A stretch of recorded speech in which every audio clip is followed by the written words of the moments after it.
जोड़ो जोड़ो। मल्लिकार्जुन खड़गे जी, केसी वेणुगोपाल जी, अखिलेश सिंह जी, शकील अहमद खान जी,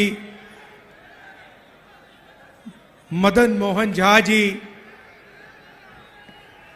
जयराम रमेश जी, तारिक अनवर जी, डॉक्टर शकील खान जी, स्टेज पे सीनियर नेता, कांग्रेस पार्टी के नेता, आरजेडी के नेता, हमारे प्यारे कार्यकर्ता, भाइयों और बहनों,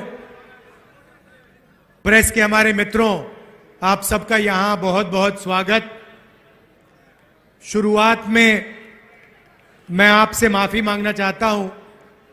आज सुबह हमारी फ्लाइट में कोई टेक्निकल सा डिस्टरबेंस हो गया था, इसलिए थोड़ी देरी हुई और आपको यहां 1-2 घंटे ज्यादा हमारे लिए ठहरना पड़ा। इसके लिए माफी मांगता हूं। आपका मूड कैसा है? ठीक है? अच्छा है? ठीक है।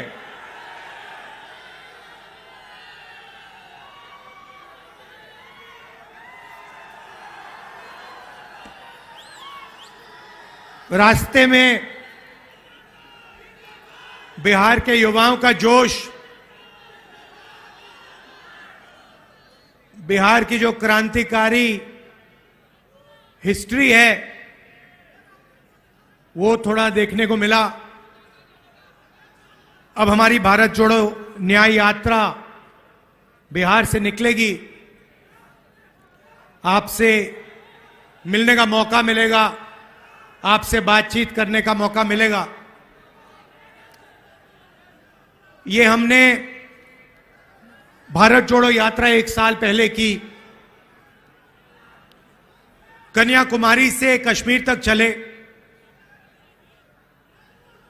4000 किलोमीटर, हर रोज 20, 25, 30 किलोमीटर चलते थे 6 बजे उठकर, और लाखों लोग हमारे साथ चले। समुद्र के तट से शुरू किया, हिमालय तक पहुंच गए, पूरा देश देखने को मिला। युवाओं से बात की, किसानों से, मजदूरों से 7-8 घंटे बात होती थी,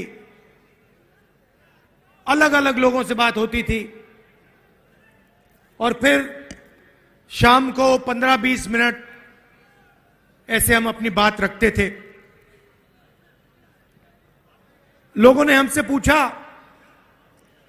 4000 किलोमीटर चलने की क्या जरूरत हुई? कहा कि देखिए राहुल जी,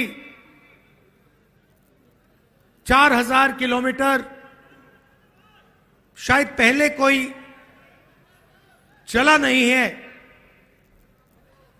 आपको जरूरत क्यों पड़ी? मैं कहता था देखिए, पूरा का पूरा सिस्टम जो है, मीडिया का सिस्टम, हिंदुस्तान का सिस्टम चुने हुए लोगों के हाथ में है, नरेंद्र मोदी जी के हाथ में है। मैंने अभी प्रेस वालों को मित्र कहा, मगर हमारे मित्र विपक्ष की बात टीवी पे तो नहीं दिखाते, अखबारों पे तो नहीं पढ़ाते, सही ना?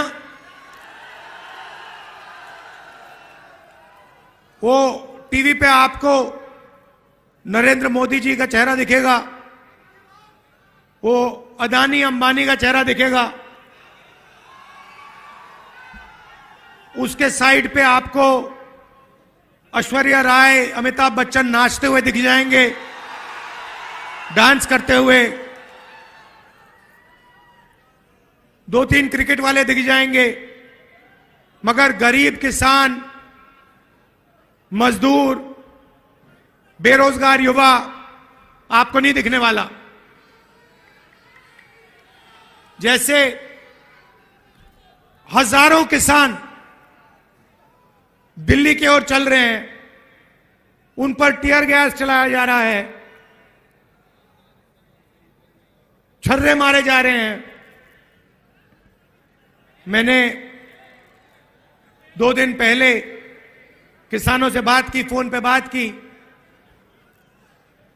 एक्स आर्मी का जवान था, उसके मुंह पे छर्रे मार दिए। मैंने उससे कहा, देखो आप पहले देश के लिए लड़ रहे थे, जब आप सेना में थे तब आप देश के लिए लड़ रहे थे, मगर आप ये मत सोचो कि आप आज देश के लिए नहीं लड़ रहे हो। जो आपने छर्रे मुंह में, जो आपके छर्रे मुंह में लगे हैं, ये भी आप देशभक्ति का काम कर रहे थे, किसानों की लड़ाई लड़ रहे थे। तो मीडिया में तो नहीं दिखेगा भैया, आप देख लो, यहां पे आपको भारत जोड़ो न्याय यात्रा में हजारों लोगों की भीड़ दिखेगी, मगर आप टीवी ऑन करोगे तो सिर्फ नरेंद्र मोदी जी का चेहरा दिखेगा। वो सुना है वहां दुबई में वहां के राजा से गले मिल रहे हैं, 2-3 बार गले मिलेंगे, तो वो टीवी पे देखने को मिलेगा। इसलिए 4000 किलोमीटर हम चले, क्योंकि हम डायरेक्ट जनता से बात कर रहे हैं।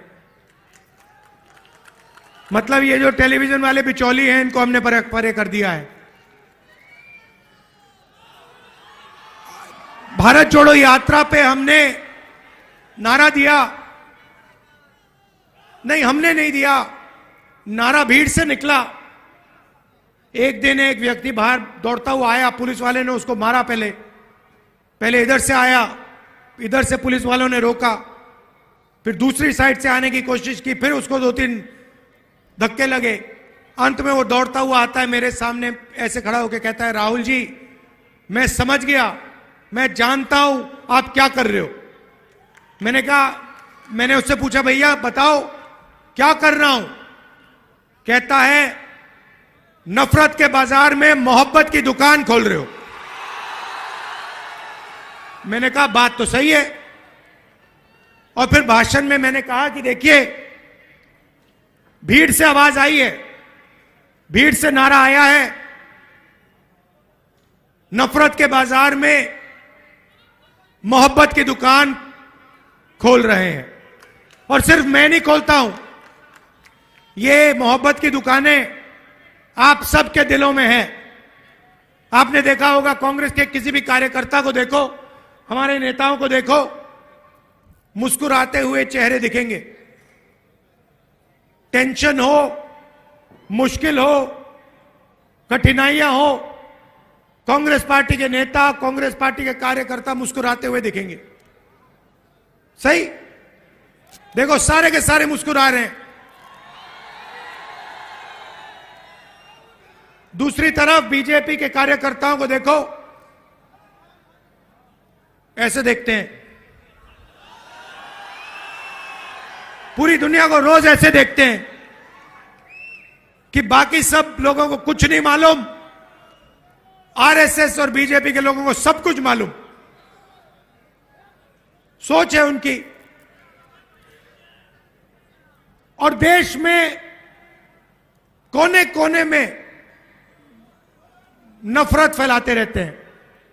मणिपुर को जला दिया, एक जात को दूसरी जात से लड़ाते हैं, एक धर्म को दूसरे धर्म से लड़ाते हैं।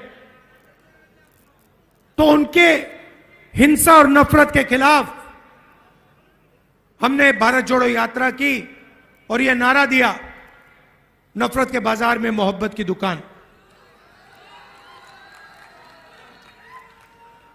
रास्ते में एक और बात पता लगी, 4000 किलोमीटर लाखों लोगों से मिले।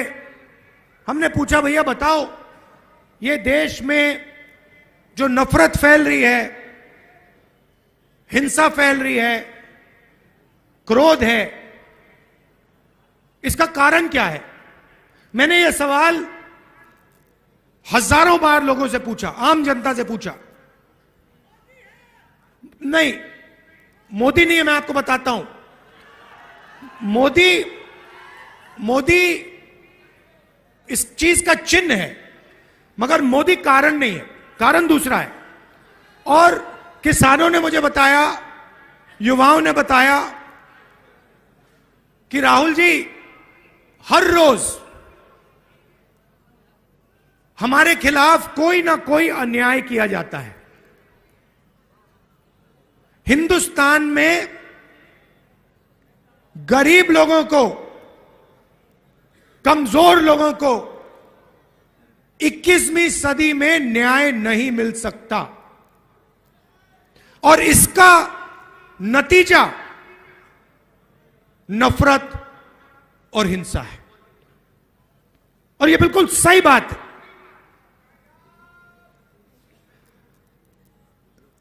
गरीब व्यक्ति जितनी भी कोशिश कर ले, किसान जितना भी चिल्ला ले, मजदूर जितनी जोरों से चीखे, उसे इस देश में मालूम है कि मुझे न्याय नहीं मिल सकता। रोज दिखता है उसको। आप देखिए,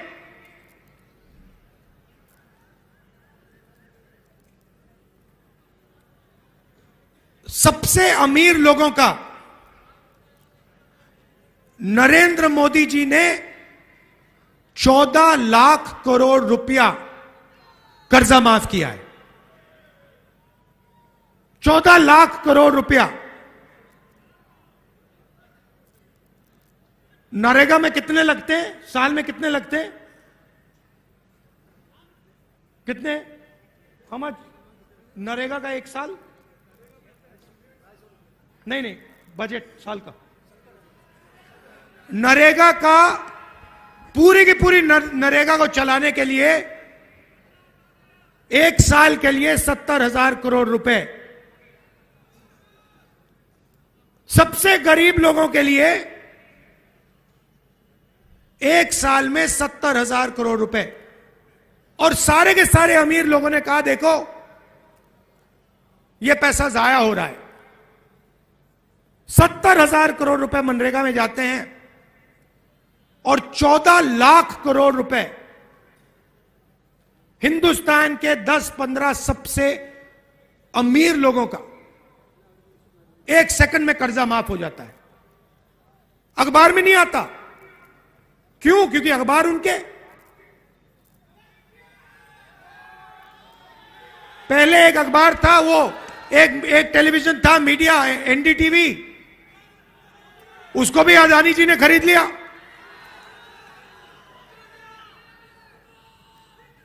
तो जहां भी आप देखें,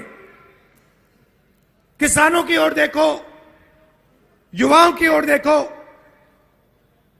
मजदूरों की ओर देखो, आपको अन्याय अन्याय दिखेगा। 21वीं सदी है। आर्थिक अन्याय, 40 साल से सबसे ज्यादा बेरोजगारी। ये हमारे सारे युवा ये टेलीफोन लिए घूमते हैं। ये चाइना में बनता है। इसका फायदा चाइना के युवाओं को मिलता है। रोजगार वो ले जाते हैं। और होता क्या है? चाइना का माल हिंदुस्तान के 10-15 अरबपति यहां बेचते हैं। चाइना के युवाओं को फायदा होता है, चाइना की कंपनियों को फायदा होता है, और हमारे यहां 10-15 अरबपतियों को फायदा होता है।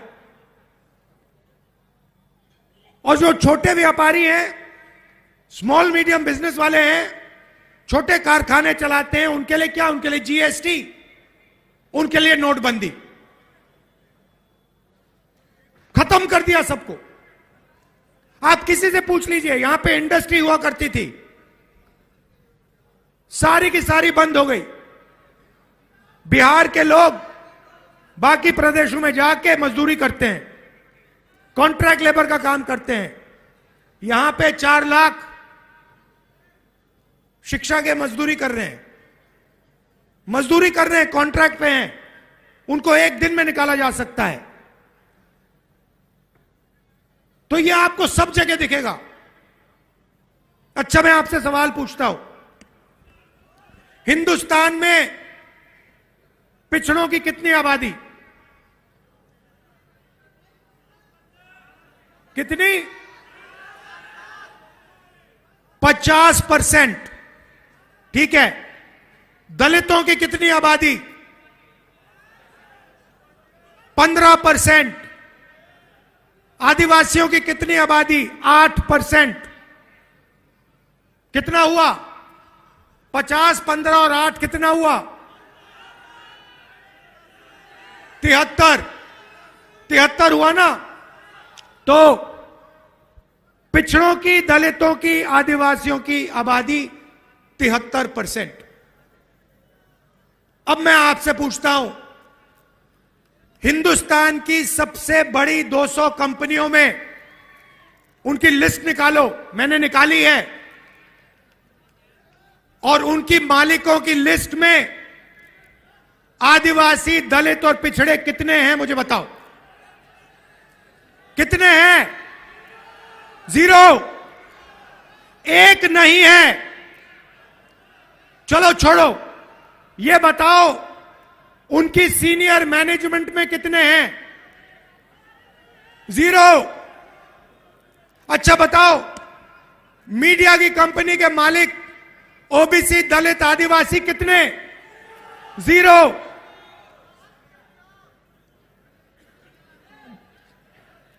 प्राइवेट अस्पतालों के मालिक बताओ?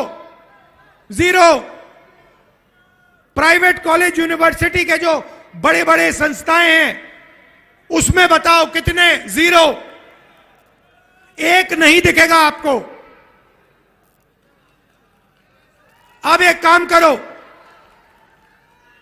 कॉन्ट्रैक्ट लेबर की लिस्ट निकालो, मजदूरों की लिस्ट निकालो और उसमें उनके नाम पढ़ो। आपको सारे के सारे दलित, आदिवासी और पिछड़े मिलेंगे।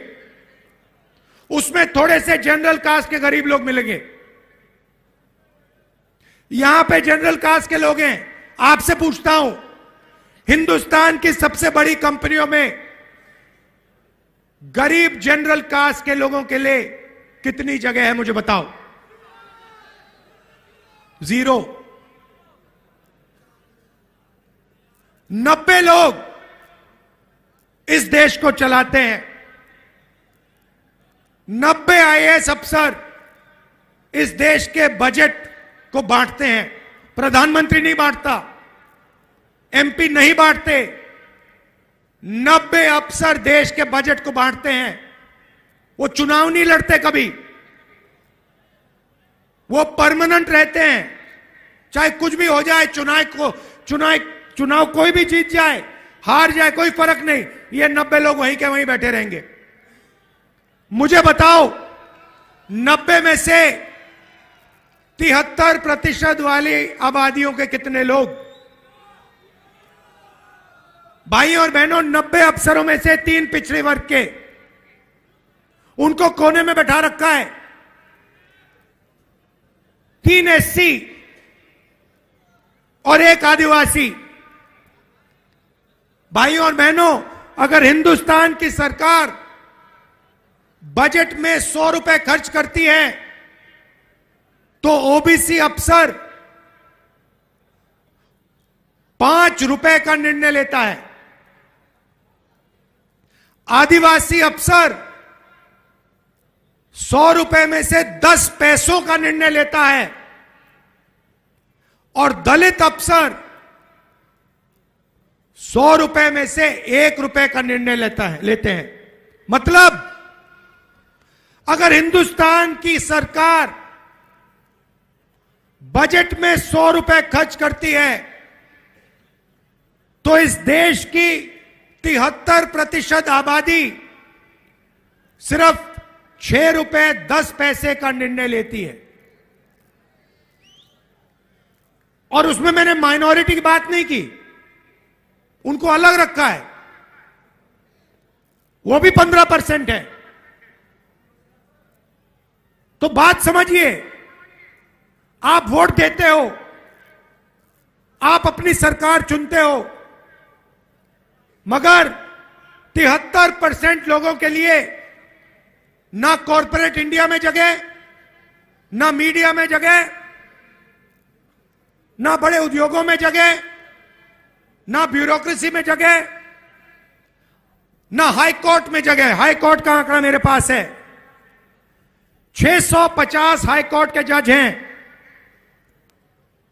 उसमें से अगर आप 73% वाले लोगों को देखो, 650 में से 100 हाई कोर्ट के जज या दलित या आदिवासी या पिछड़े वर्ग के। मतलब आबादी आपकी, जीएसटी का पैसा आपका, आप देते हो। आपने शर्ट खरीदी, ये जो गुलाबी शर्ट पहने हो, कितने रुपए की शर्ट थी ये? हाँ, 300 400 रुपए की शर्ट है। जितनी जीएसटी इन्होंने दी, उतनी ही जीएसटी इस शर्ट के लिए अदानी और अंबानी देंगे, उतनी। ये अगर 18% जीएसटी शर्ट के लिए देंगे, 18% अदानी देगा। इनकी आमदनी 50,000 रुपए, उसकी आमदनी लाखों करोड़ रुपए। जितनी जीएसटी ये देता है, उतनी जीएसटी वो देता है। वो महल में रहता है, वो हवाई जहाज में उड़ता है, मगर जितनी जीएसटी हिंदुस्तान का मजदूर देता है, उतनी जीएसटी अदानी देता है। यह अन्याय है। आपके जीएसटी का पैसा जाता है और आपकी कहीं भागीदारी है ही नहीं, ना मीडिया में, ना सरकार में, ना कोर्ट में, ना प्राइवेट अस्पताल वाले सिस्टम में, ना कॉलेज यूनिवर्सिटी वाले सिस्टम में, कहीं नहीं हो आप। आपके लिए एक नई कैटेगरी निकाली है, कॉन्ट्रैक्ट लेबर। एक दिन में आपको जूता मार के बाहर निकाला जा सकता है। वो है 73% लोगों की जगह। सुबह उठो, मजदूरी करो, और अगर बात अच्छी नहीं लगी, 1 मिनट में आपको उठा के बाहर फेंक देते हैं। 73% के साथ यह हो रहा है, पूरे देश में हो रहा है। इसीलिए मैंने जाति जनगणना की बात उठाई। मैंने कहा देखिए, किसी को चोट लगती है, पहला काम डॉक्टर कहता है, भैया देखो हाथ में चोट लगी है, चलो एक्सरे कराओ। हुआ होगा आपके साथ, हुआ है? भैया एक्सरे कराओ। अगर आपका हाथ टूटता है और अस्पताल जाते हो, डॉक्टर कहता है मैं एक्सरे नहीं कराऊंगा, एकदम आप उसको पकड़ते हो, कैसे नहीं कराओगे? मुझे चोट लगी, आपको एक्सरे कराना पड़ेगा, क्योंकि एक्सरे से पूरा का पूरा पता लग जाता है। जाति जनगणना सामाजिक एक्सरे है। उससे सारे के सारे पिछड़ों को, दलितों को, आदिवासियों को, गरीब जनरल कास्ट के लोगों को पता लग जाएगा कि इस देश में क्या हो रहा है। और जाति जनगणना का मतलब आप समझो, सबसे पहले सब लोगों को बता देंगे कि भैया इस देश में पिछड़े कितने, दलित कितने, आदिवासी कितने, जनरल कास्ट के कितने। उसके बाद हम फाइनेंशियल सर्वे कराएंगे, कितना धन किस वर्ग के हाथ में है। ये देश सोने की चिड़िया कही जाती थी, यह आज भी सोने की चिड़िया है, मगर भाइयों और बहनों, सोने की चिड़िया आपके हाथ में नहीं है, अदानी जी के हाथ में है। इसीलिए जाति जनगणना से सबको पता लग जाएगा कि पिछड़ों के पास कितना धन है, आदिवासियों के हाथ में कितना धन है, गरीब जनरल कास्ट के हाथ में कितना धन है, और ये 1% लोग, अरबपति लोग, बड़े बड़े ब्यूरोक्रेट्स, इनके हाथ में कितना धन है। दूध का दूध, पानी का पानी हो जाएगा। ये भाइयों और बहनों क्रांतिकारी कदम है। आजादी जैसे हुई थी, क्रांतिकारी कदम, सफेद क्रांति, हरी क्रांति, कंप्यूटर रेवोल्यूशन, बैंक नेशनलाइजेशन, वैसा ही एक क्रांतिकारी काम है। और मैं आपको बता रहा हूं, इसके बिना आप सब लोग भूखे मर जाओगे, कुछ नहीं बचेगा, ना रोजगार मिलेगा, ना आपके बच्चों के पास भविष्य होगा, क्योंकि 1% लोग पूरा का पूरा धन उठा के ले जाएंगे।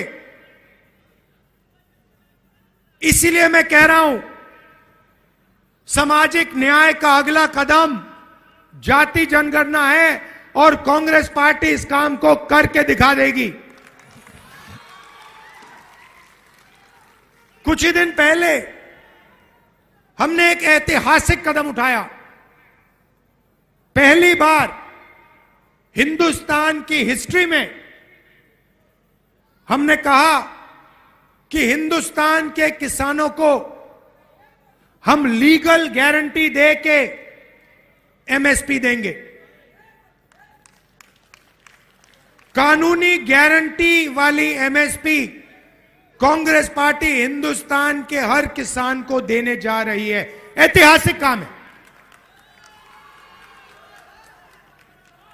जैसे ही मैंने जाति जनगणना की बात की, नरेंद्र मोदी जी कहते हैं हिंदुस्तान में जात तो है ही नहीं, एक अमीर है एक गरीब है, दो ही जात हैं। पहले कहते थे मैं ओबीसी हूं, अब कहते हैं दो ही जात हैं।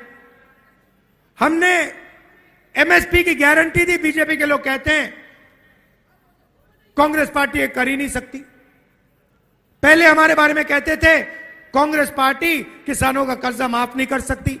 72,000 रुपए कर्जा माफ करके हमने दिखा दिया, 2 मिनट में दिखा दिया, 10 मिनट लगे उसको करने के लिए।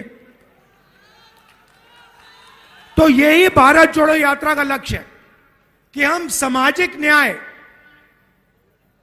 आर्थिक न्याय, इन चीजों की बात करें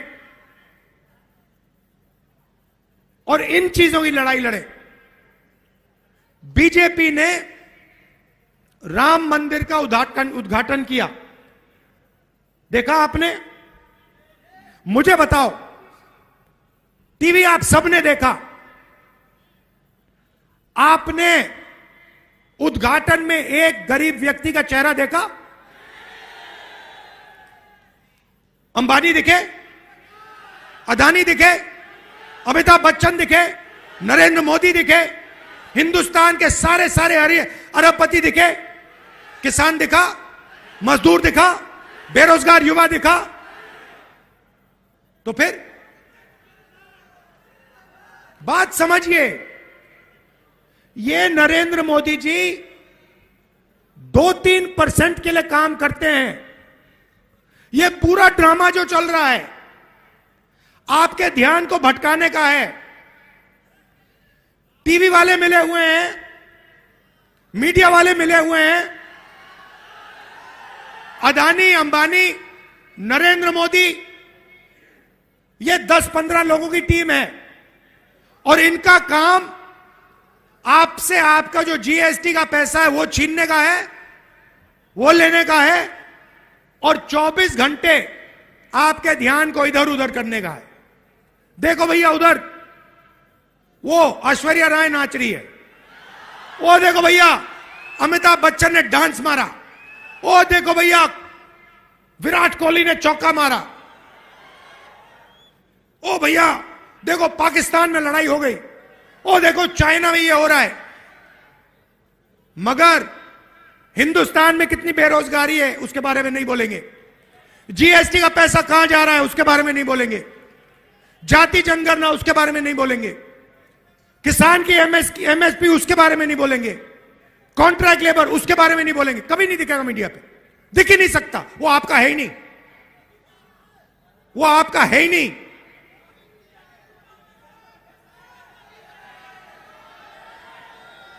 तो ये हिंदुस्तान में लड़ाई है,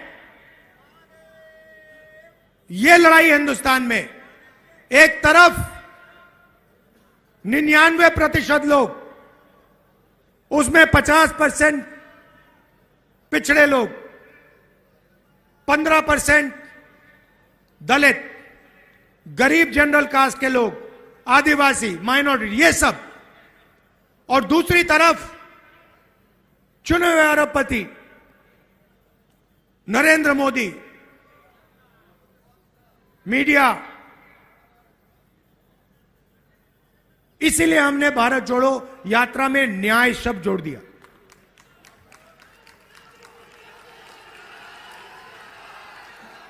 आप सब आए, इतने प्यार से आपने मेरी बात सुनी,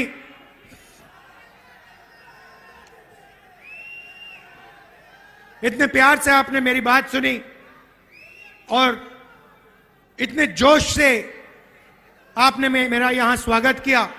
दिल से आपका धन्यवाद करना चाहता हूं। नमस्कार, जय हिंद। 2 मिनट के लिए रुक जाए। हमारे बीच धरती पुत्र बिहार विभूति अनुग्रह नारायण सिंह के पौत्र, वो थोड़ा देखने को मिला।